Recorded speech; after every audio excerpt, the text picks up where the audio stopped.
নমস্কার, কেমন আছেন সবাই? ডেইলি লাইফ উইথ মৌ চ্যানেলে নতুন একটা ভিডিওতে সবাইকে স্বাগত। আশা করছি আপনারা সবাই খুব ভালো আছেন। তো আমি ভালো নেই, মোটামুটি বেঁচে থাকতে হয়, তাই বেঁচে আছি।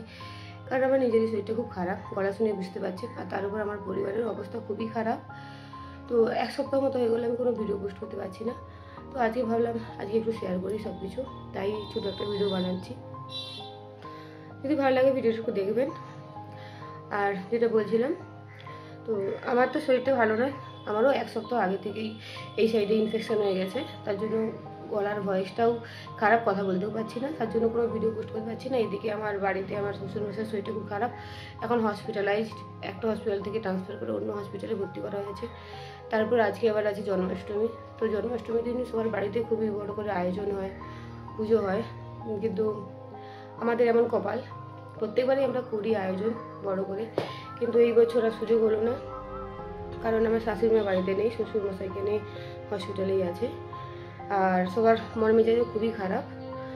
এখন পুজো করতে হবে, তাই সামান্য যতটা সম্ভব। আর আমি অত নিয়মকানুন কিছু জানিও না, তো জানলেও করা সম্ভব নয়। তো এই জন্য সারাদিন কী করছি না করছি সব কিছু শেয়ার করবো আপনাদের সঙ্গে, একটু ভিডিওটা দেখতে থাকুন। তো চলুন দেখা যাক কী করছি। তো এখন বাজে সকাল 7টা, আর আজকে ঘুম থেকে উঠতে অনেকটা দেরি হয়ে গিয়েছে, কারণ কালকে রাতে অনেক ঝামেলা আর টেনশনের মধ্যে ছিলাম, তো ঘুমোতে দেরি হয়ে গেছে। আসলে কালকে আমার শ্বশুরমশাইকে নিয়ে হসপিটালে গিয়েছিলাম দেখতে যাওয়ার জন্য। তো ওখানে গিয়ে দেখলাম যে অবস্থা আর একটু খারাপ হচ্ছে। তো ওখানে ডাক্তারের সঙ্গে কথাবার্তা বললাম। তো ওনারা বললেন যে ওনার যে সমস্যা, তো সেই সমস্যার ডাক্তার এখানে নেই। আর পেশেন্টের যেহেতু এমন কন্ডিশন, ওনাকে অবজারভেশনে রাখতে হবে অল টাইম। তো আপনারা পারলে পেশেন্টকে নিয়ে চলে যান। তো পেশেন্টের অবস্থা একটু খারাপ ছিল, তো তার জন্য আমরা ওখান থেকে ডিসচার্জ করে তারপর আবার অ্যাম্বুলেন্স ঠিক করে অন্য জায়গায় শিফট করলাম। তো সব কিছু করে যখন বাড়িতে এলাম তখন বাজে প্রায় 12:30 মতো। তো এরপর এসে শুয়েছি, কিন্তু ঘুম আর ধরেনি, টেনশান, কারণ অন্য জায়গায় নিয়ে যাচ্ছে, ওখানে কখন ভর্তি হবে না হবে সেই জন্য। তো অনেকক্ষণ শুয়েছিলাম, তারপর ঘুমাতে ঘুমাতে 2টা বেজে গেছে। তো আজকে উঠতে একটু দেরি হয়ে গেছে। আর আমার কথা আর কি বলবো, আমার তো সকাল শুরু হয় এই ওষুধ দিয়ে, আর রাতে ঘুম শুরু হয় ওষুধ দিয়ে।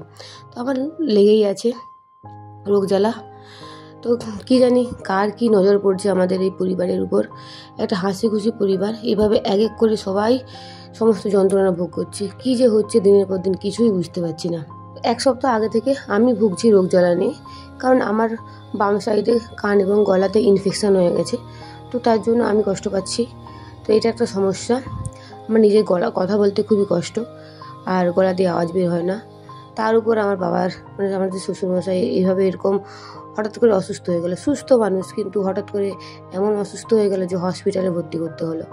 তারপর আবার কি, ওখানে গিয়ে যখন টেস্ট করা হলো, ব্লাড টেস্ট, সিটি স্ক্যান করা হলো। তো ওখানে ব্লাড টেস্টে কিছু সমস্যা পাওয়া গেছে এবং সিটি স্ক্যানেও কিছু সমস্যা পাওয়া গেছে। আর যে জায়গাতে আমরা তাড়াহুড়ো করে ভর্তি করেছিলাম, ওখানে ওই রোগের কোনো ডাক্তার ছিল না। তো পেশেন্টের ট্রিটমেন্ট শুরু হয়েছিল ঠিকই বলতে, কিন্তু ডাক্তাররা নিজেরাই বলে দিয়েছিল যে যে সমস্যা সেই সমস্যার এখানে ডাক্তার নেই, আপনারা অন্য জায়গায় শিফট করুন। তো ভাবুন পেশেন্টদের এইভাবে ছুটোছুটি করা কত কষ্টের। পেশেন্টের যেহেতু কন্ডিশন একটু খারাপ ছিল, সেই জন্য আমরা রিস্ক নিয়েই ওই হসপিটাল থেকে বের করে নিয়ে এসে তারপর অন্য একটা ভালো নার্সিংহোমে ভর্তি করেছি কলকাতাতে। তো ও তো চলছে, আর এদিকে আবার বাড়িতে কাজ চলছে, কারণ আমাদের দোকানের সমস্ত রিসেট করা হচ্ছে সমস্ত তাকটাগুলোকে। তো তার জন্য কাজ চলছে, মিস্ত্রি লেগেছে বাড়িতে, গোটা ঘর এভাবে দোকানে মালপত্রে ভর্তি হয়ে গেছে। তো আমি আর আমার দেওয়ার মিলে এগুলো তুলে তুলে সাইজ করছি, কারণ মিস্ত্রি চলে আসছে, ওরা কাজ করবে, জিনিসপত্র বের করবে। তো একদিকে কাজ হচ্ছে, একদিকে পেশেন্ট। তো সবার শরীর মন সবই খুবই খারাপ, তার মধ্যেও সব কিছু করতে হচ্ছে। তো এমন কপাল, হঠাৎ করেই যে কি হয়ে গেল বুঝতেই পারছি না।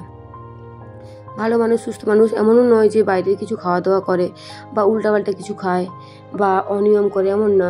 সবসময় টাইম মতো খাওয়া দাওয়া করে, বাইরের কিছু খায় না, সিদ্ধ সিদ্ধ টাইপের সবই খাওয়া দাওয়া করে। তার উপরে এরকম করে যদি হয় তো কতটা কষ্ট লাগে। কালকে রাতে হসপিটাল থেকে যে সমস্ত জিনিসপত্রগুলো এনেছিলাম, তো অনেকটা রাত হওয়ার জন্য ধোয়াধুয়ি করিনি, এখন এগুলোকে ধুয়ে মিলে দিচ্ছি। তারপর আমিও স্নান টান করে ফ্রেশ হবো, পুজো দেবো, অনেক কাজ আছে। এখন আমি স্নান টান করে চলে আসছি, আর এখন ঠাকুরের পুজো দেবো। অনেক কাজ আছে, নিজে মিস্ত্রি লাগছে, নিজে কাজ হচ্ছে, আর দোকানের কাজ হচ্ছে আজকে। তবে আমরা 3 জন আছি, আমাদের রান্না খাওয়া আছে। আজকে আবার জন্মাষ্টমী, তো তারও আয়োজন আছে কিছু। তেমন কিছু না পারলেও যতটা সম্ভব ফল মিষ্টি দিয়ে পুজো দেওয়ার চেষ্টা করবো আজকের দিনটা। তো চলুন পুজোটা দিয়ে আসি, তারপর আপনাদের সঙ্গে দেখা হচ্ছে। এখন আমি চলে আসছি বাগানে পুজো দেবো, তার জন্য ফুল আর তুলসী পাতা তুলতে চলে আসছি। তো ভাবতেছি আজকের দিনে কত কিছু আয়োজন করার কথা ছিল, সমস্ত জিনিসপত্র জোগাড় যন্ত্রও করা ছিল। তো সবার বাড়িতে আজকে জন্মাষ্টমী উপলক্ষে ঠাকুরের জন্য নাড়ু, মোয়া, তালের পিঠা কত কি বানানো হচ্ছে। আমাদেরও হতো, সেই সব কিছু ঠিকও ছিল, কিন্তু এমন বিপদ হলো যে কারো মন মেজাজ শরীর কোনোটাই ভালো নেই, তাই কিছু আয়োজন করা হলো না। ঠাকুরকে যতটা সম্ভব ফল মিষ্টি দিয়ে আজকে পুজো দিয়ে দিচ্ছি, যদি সম্ভব হয় পরে কখনো বানানো যাবে। তো আমাকেও বলছিল মা যদি পারতাম বানাতাম, কিন্তু আমার এত শরীরটা খারাপ যে এত কিছু আয়োজন করা আমার পক্ষে সম্ভব নয়। বেশি জলও আমি ঘাঁটতে পারছি না, ঠান্ডা লেগে যেহেতু ইনফেকশন হয়ে গেছে, তো কি করা যাবে আর। ঠাকুর যেমন চাইছে তেমনই হচ্ছে। এই যে ফল আর মিষ্টি এইটুকু আয়োজন করতে পেরেছি, এটা দিয়ে পুজো দিচ্ছি। পরে যখন সব ঠিকঠাক হয়ে যাবে তখন আবার বড়ো করে আয়োজন করে আবার পুজো দেব। আবার কালকে আছে শ্রাবণের সংক্রান্তি, তো ওই দিন মনসা পুজো হয় আমাদের বাড়িতে, আর ওই দিনও অনেক কিছু আয়োজন হয়। তো আমি আর মা মিলে সবটা আয়োজন করে থাকি। দেখি যদি মা বাড়ি আসতে পারে কালকে, তবে হয়তো কিছু বানিয়ে ঠাকুরকে দেবো। আমাদের বাড়িতে খাবার খেতে খুব পছন্দ করে আমার বর আর আমার শ্বশুরমশাই। আমার বর তো ডিউটির জন্য বাইরে থেকে ওর সম্ভব হয় না, আর আমার শ্বশুরমশাই এরকম শরীর খারাপ হয়ে গেছে, তো খুবই মনটা খারাপ লাগছে, কি আর করা যাবে। স্নান টান করে পুজো দেওয়া হয়ে গেছে, আর এখন নিচে যাবো। নিচে কি রান্না আছে, আজকে রান্না করতে হবে, 3 জন খাবো। আর আজকে যেহেতু নিরামিষ খাওয়া দাওয়া হবে, তো কী রান্না করবো শেয়ার করবো, সেগুলো একটু দেখাবো। আর মিস্ত্রি লাগছে, তো মিস্ত্রির জন্য মিস্ত্রিরা এখন খাওয়া দাওয়া করবে। তো নিচে চলুন, দেখা যাক কী করছে। তো এইদিকে আমি এখন রান্না বসিয়ে দিয়েছি, আর সকালের ব্রেকফাস্ট বানানো চলছে। তেমন কিছু নয়, ওই মুড়ি খাওয়া হবে আর কি। আর মিস্ত্রিরা বললো যে ওরা দেরি করে খাবে, তাই আমরা খেয়ে নিচ্ছি।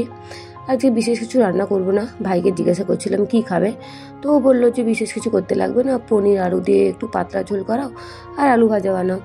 তো ওটাই বানাইছিলাম, খাওয়া দাওয়ার কারো ইচ্ছা ছিল না, কিন্তু খেতে হবে তাই খেলাম। তো রান্নাবান্না করে খাওয়া হয়ে গেছে।